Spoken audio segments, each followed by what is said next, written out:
Praise the lord. మన ప్రభువును ప్రియరక్షకుడైన యేసే పరిశుద్ధమైన నామములో అందరికీ వందనములు. ఈరోజు దేవుని వాగ్దానము ఇర్మియా గ్రంథము 7వ అధ్యాయము 23వ వచనం ద్వారా ప్రభు ఇచ్చే వాక్యమేమనగా, మీకు క్షేమము కలుగునట్లు నేను మీకు ఆజ్ఞాపించుచున్న మార్గమంతటి యందు మీరు నడుచుకునుడి. ప్రియ సహోదరుడా, సహోదరి, మనుషులు తన బుద్ధితో ఎన్నో మార్గాలు ఏర్పరచుకుంటాడు. తన కలలు, తన ప్రణాళికలు, తన నిర్ణయాలతో ముందుకు వెళ్ళాలని చూస్తాడు. కానీ కొన్నిసార్లు మన మార్గాలు నిరాశకు, బాధకు, అయోమయానికి దారితీస్తాయి.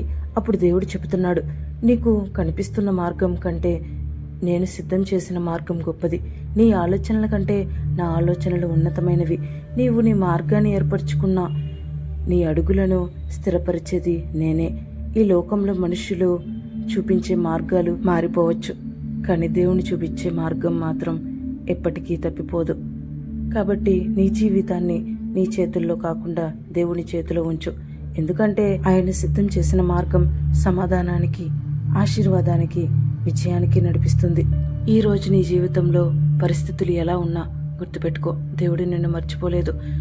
మనకు కనిపించేది సమస్యలు కావచ్చు, కానీ దేవుడు చూస్తున్నది నీ భవిష్యత్తు. ఉద్యోగం లేక బాధపడుతున్న సమస్యలతో నిరాశలో ఉన్నావా?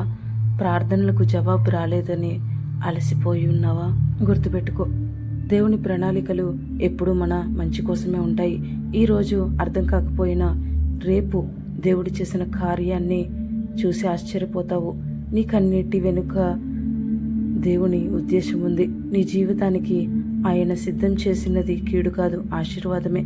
కాబట్టి భయపడకు, నిరాశ చెంద. దేవునిపై నమ్మకం ఉంచు.